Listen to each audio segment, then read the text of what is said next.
I'm about to show you some previous footage which takes you through activity 4. Just to point out, there is an answer on Teams. Here it is. It's from the exam board. I do not go through completing this entire document because it's so easy. I do show you how to start off the document. I show you how to do this row, and I do talk about the rest of the rows, but I do not put all the screenshots in. I don't type up all the test data. I don't write all the expected results, but I do talk through it to explain how everything works. So I do hope that is enough, and I will start off by explaining why activity 4 is really important. So do not neglect activity 4, then don't neglect activity 5 evaluation, and the same for part B.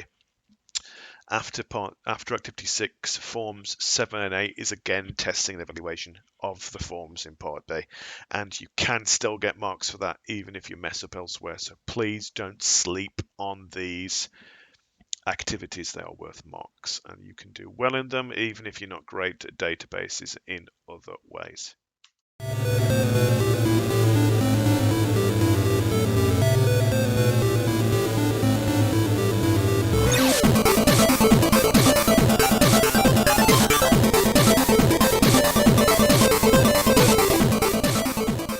Okay, activity 4.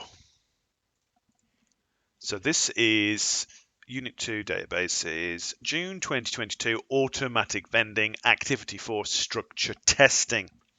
So we have got here 20 minutes to do table level testing. 1, 2, 3, 4, 5, 6 tests. Should we bother doing this? It's only 6 marks. Activity 5 is only 6 marks. Why don't I just hammer my head against activity 3 over and over again? Why not just do that? Well, that isn't a good idea. So here are the results from 2022. Not from this paper. This is a June 2022 paper. This is the Jan 2022 results, a different paper for a student I taught in 2022. Please note, I will draw on it. Please note that activity 1, not great. A little bit less than the average grade, in fact, 3 compared to 3.8. So they're almost exactly 1 mark below average. So the average student across the whole country gets about half marks. Activity 1. Activity 2, really good. Smashed activity 2, as you should because it's easy. I can't believe the average is this low. That's terrible. So well done there. Activity 3, not very good. 5 out of 12. I mean, not terrible, not the worst. Better than average, which is 3.3, which is shocking. But I've taught you enough, hopefully, to be going for 8, 9, maybe even 10 for activity 3, and some people will get 11 or 12. Activity 4, though. So the activity 3 was a bit of a sad face. More than average, but could be better. Activity 4 and 5, great. Look, most students barely even try 4 and 5. 1.72 average across the country for 4, 1.3 for 5.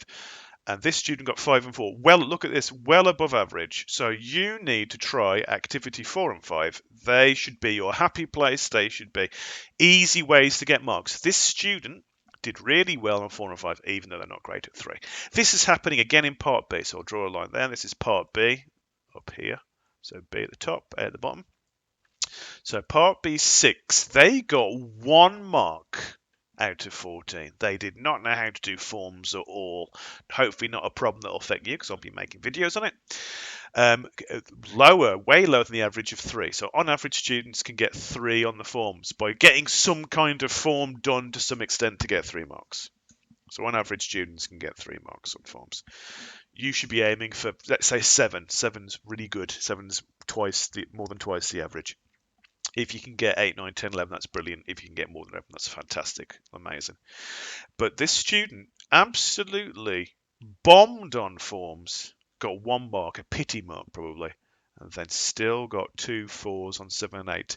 Overall, bringing their grade up to a decent merit. So do not sleep on 4 and 7, which is testing.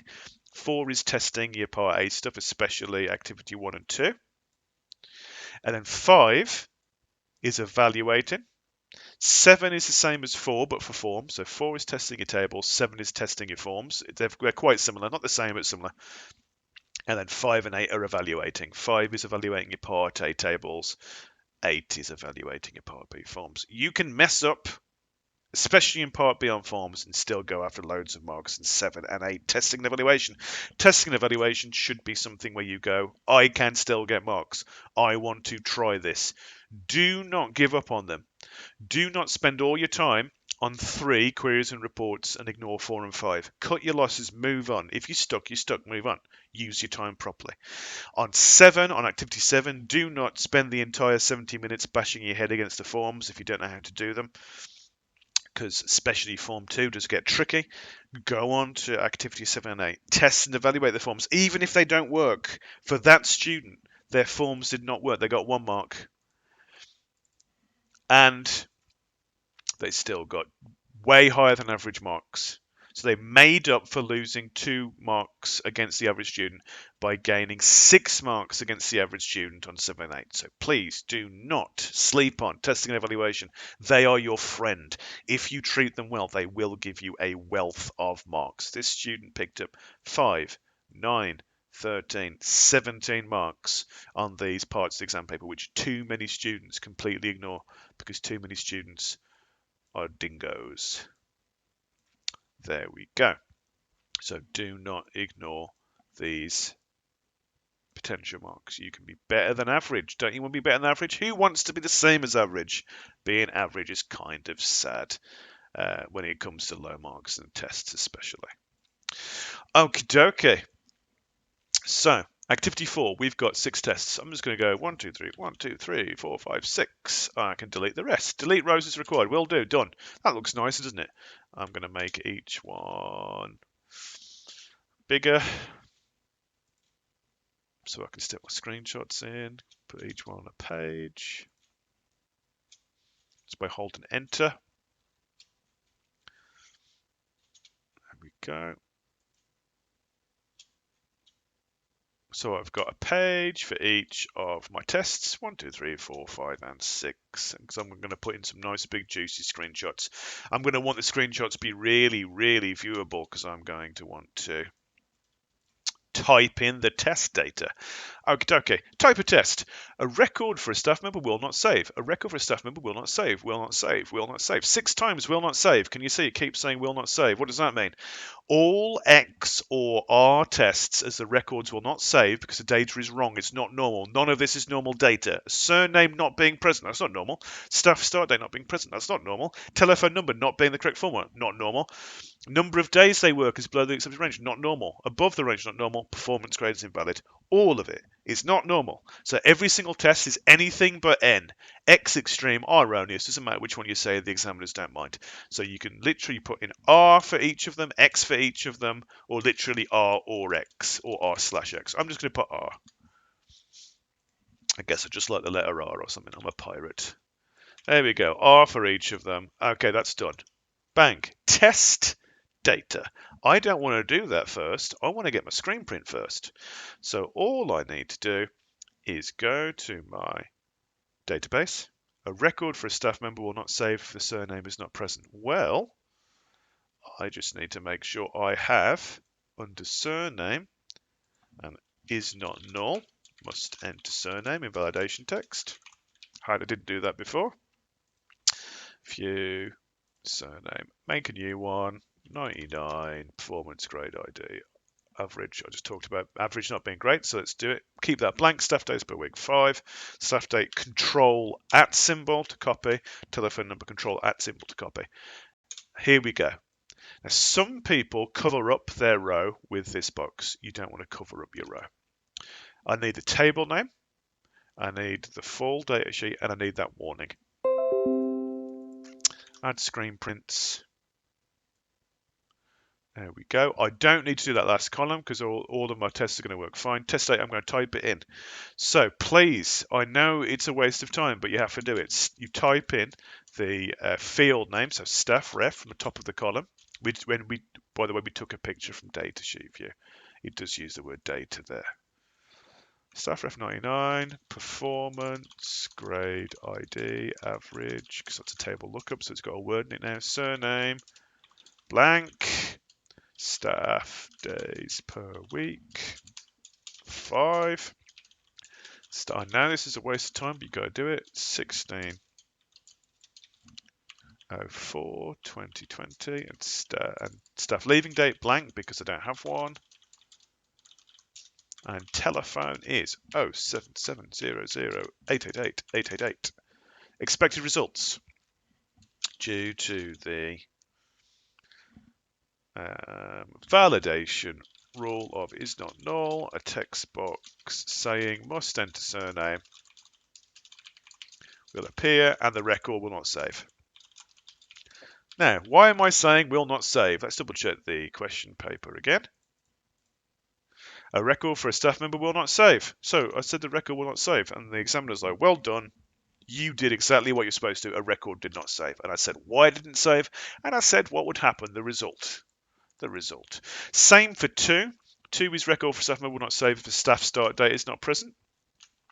All I need to do is make sure I have, whoops, press escape to get rid of that row. I don't want that row. It was stopping me from changing design view. Staff start date I need is not null and must enter staff start date. I won't show you that one. It's the same as the one above. Hopefully that makes sense. For 3, a staff member will not save if the telephone number is not in the correct format. That one is a bit weird because it is an input mask. You put in your stuff 99 average. Let's come up with a name. Gil. Staff days per week 2. Control at to copy that, and then I literally just show a picture saying I can't enter any letters. It's an input mask. I can't enter any letters. Letters can't be entered. So I would put in for 3. I'd put that picture. Letters cannot be entered. Letters or symbols entered due to the input mask, meaning that telephone numbers have to be numbers, only numbers. So I take this screenshot, I describe the data as before, blah, blah, blah.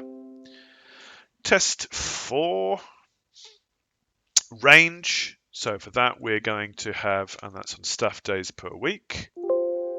Okay, press escape to get rid of that row. So go to design view, staff days per week, validation rule between 2 and 5. Why is it 2 and 5? If you look at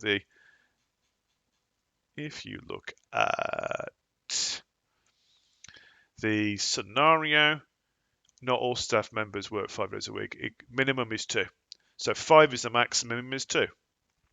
So that's how we know. It's that simple. Staff days per week between 2 and 5. Validation text must enter number between 2 and 5. There we go. So I'm going to have 99 average. A nice surname. Why am I not able to think of a surname? Rattigan from the Disney film about the mouse detective. Basil, the Great Mouse Detective. And I'm going to put, so this one is below the accepted range 1.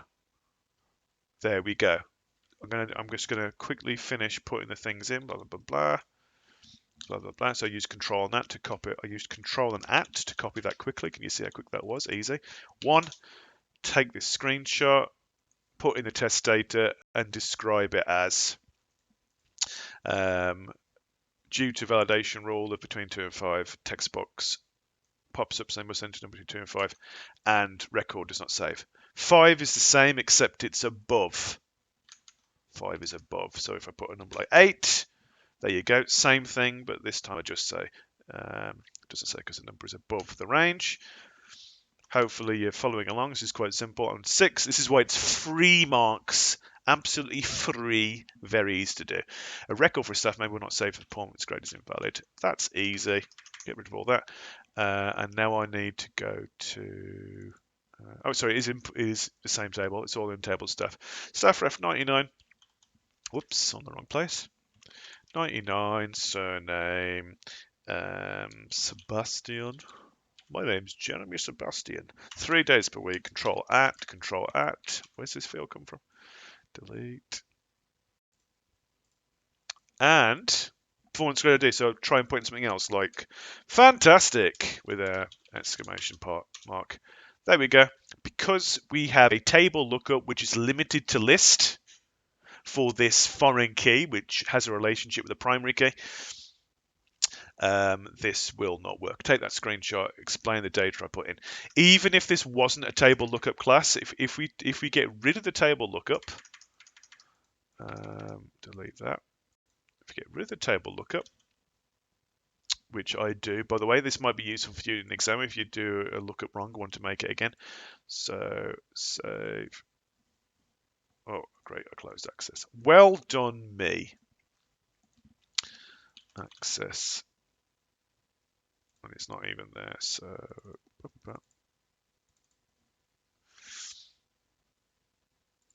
if I delete the performance guarantee, delete the lookup. So I go to lookup, click on the field, make sure the lookup tab is on. That is how I take a screenshot of a lookup. I need to be on the lookup tab. So if I turn combo box to text box, the lookup's gone. Now it's just a plain Jane performance grade ID. If I take stuff for F8 and try and make that 4, once I try and leave the row, you cannot add or change a record because the related record is required in table grade. So even if it's not a table lookup, the record for the staff member will not save because the performance grade is invalid because a performance grade of 4 does not exist in table grade. As I will prove to you here, table grade doesn't have a 4. And that, my friends, I would take a screenshot of that exact incident. There we go. That would be my screenshot. The data would be the data entered in the screenshot. Oh, that's the wrong place. The data would be this data from the screenshot, and the expected results would be a text box pops up telling the user that the record can't be changed because the primary key of 4 does not exist in table grade, and the record for the staff member does not save. Can you see how absolutely straightforward activity 4 is, and also in part B, activity 7, sorry. You just need to take screenshots and describe what's happening. Don't forget to take the screenshot first, put the data in, and describe what happens in the screenshot. And you can still get marks even if it doesn't work properly, as happened to that student whose marks I showed you. They messed up activity 6 forms, and they still got marks on activity 7 testing by talking about what went wrong and trying to fix it. There we go. That is activity 4. I hope that makes sense for you. Next up, we'll quickly go through activity 5.